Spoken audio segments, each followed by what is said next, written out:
फिर से है, सरकार अभी नहीं बनी है, इसलिए उस सरकार पे अभी बोलना उचित नहीं है। उन्होंने जो किया वो सार्थक पहल दिखाई तो पड़ रही है, लेकिन वो जमीन तक पहुंचेगी या नहीं पहुंचेगी अभी इसका कुछ भी पता नहीं है। उससे हम क्या कर पाएंगे? मूल्य माफ होगा, जिस पैसे की बात कर रहे हैं वो पैसा मिलेगा या नहीं मिलेगा, इसका भी कोई किसी प्रकार का कोई अंदेशा है नहीं किसी को, क्योंकि पहले हम दूध से जल चुके हैं। इससे पहले भी जितनी सरकारें आई, पिछली सपा सरकार में पानी का माफ था, लेकिन ट्यूबवेल नहीं आता था, नहर में पानी नहीं आता था। अधिकांश जगह मैं जहाँ गया वहाँ की यही हालत थी। बिजली दर कम की गई थी तो बिजली नहीं आती थी। अभी सरकार कह रही है हम ज़्यादा से ज़्यादा बिजली देंगे, ये अच्छा विषय है, लेकिन एक बात फिर सोचिए कि हमेशा आप खुशहाल रहें, ये कैसे संभव है? आज़ादी मिली, क्या उसमें किसानों का कोई योगदान नहीं था? क्या गांव से लोग आज़ादी के लिए लड़ने नहीं गए थे? कितने लोगों ने कुर्बानी दी? कुर्बानी देने के बाद जब नौकरी की बात आई फिर वही काम हुआ। आज 7वां वेतन आयोग की जब बात करेंगे, और जब बात करेंगे पहले वेतन आयोग की, और उस समय जो गेहूं की फसल का मूल्य था और आज 7वें वेतन आयोग की जो फसल का मूल्य है, दोनों को अनुपात करके देख लीजिएगा, आपको समझ में आ जाएगा कि किस तरीके से आपके साथ धोखा किया गया है। आज गेहूं 34-35 रुपए किलो में जाना चाहिए। सारी महंगाई हमारे लिए, जो चीज हमको खरीदनी है वो महंगी और जो चीज हमको बेचनी है वो सस्ती। जब तक ऐसा रहेगा तब तक किसान समृद्ध नहीं होने वाला है। हर चीज के लिए आयोग है, छोटी छोटी चीजों के लिए आयोग बना दिया है। आयोग का अध्यक्ष भी है, आयोग में पावर भी है। आज तक आजादी के बाद अब तक किसान आयोग नहीं बना पाए।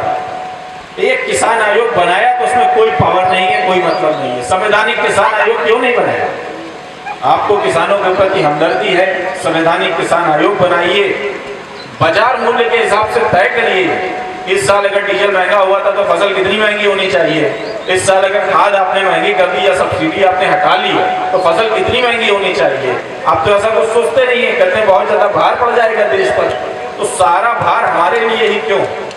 वो आपके लिए इसलिए है क्योंकि आप चुपचाप बैठते हैं, आप अपनी बातों को कहने नहीं जाते। आप भी सिर्फ चुनाव के वक्त ही अपनी बात कहने जाते हैं, उससे पहले आप ना अपनी बात के लिए जाते हैं, ना ब्लॉक जाते हैं, ना किसी प्रकार की लिखा पढ़ी करते हैं, ना एकजुट होते हैं, ना साथ में खड़े होकर किसी बात को करते हैं।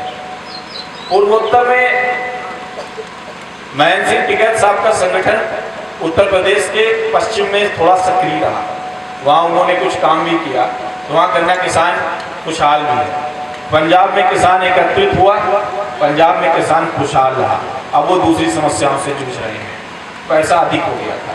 हरियाणा में किसान आया, किसान एकत्रित हुआ, हरियाणा में किसान को लाभ मिला। उत्तर प्रदेश में किसान एकत्रित नहीं है, वो अपने मुद्दों पे एक जगह खड़ा नहीं है।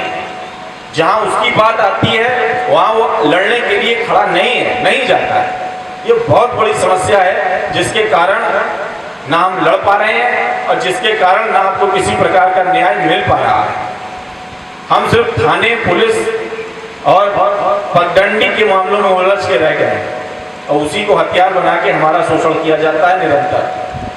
जबकि कानून के हिसाब से ये सारी चीजें क्रमशः ठीक से बांटी जा चुकी है, इसमें किसी प्रकार का कोई विवाद नहीं है। बिजली पे पहला हक गांव का है, क्योंकि बिजली स्टेशन जहां जहां बने हैं सब गांव की जमीनों पे बने हैं। सड़क पे भी पहला हक किसान का ही है, किसानों की जमीन छीन करके ही सड़क बनी है। रेल पे भी पहला हक किसान का ही है, वो पटरी भी किसानों के ही सीने से पड़ के गए। हजारों किसान ऐसे होंगे जिनको आज तक मुआवजा नहीं मिला, सैकड़ों की तादाद में ऐसे होंगे जिन्होंने आत्महत्या कर लिया। क्या उस आत्महत्या के लिए वहां का जिलाधिकारी दोषी नहीं है? अगर कोई भूख से आत्महत्या करता है तो उस वहां के जिलाधिकारी को दोषी नहीं होना चाहिए? एक राज्य कर्मचारी अगर भूख से मर जाए तो उसके पीछे कितनी अफरा तफरी होती है। अगर एक राज्य कर्मचारी किसी बात को लेकर आत्महत्या कर ले तो उसके लिए पूरा का पूरा मुख्यालय सड़क पर उतार दिया जाता है। लेकिन अगर एक किसान गांव में लटक जाता है तो उसके लिए कोई पूछने वाला नहीं है, कोई बोलने वाला नहीं, कोई बात नहीं करने वाला। इसके लिए आपको एकजुट होना पड़ेगा। सभी भाइयों से निवेदन है, किसान आयोग को समझिए और सरकारों पे दबाव बनाइए कि आप हमारी मांग को पहले मानिए।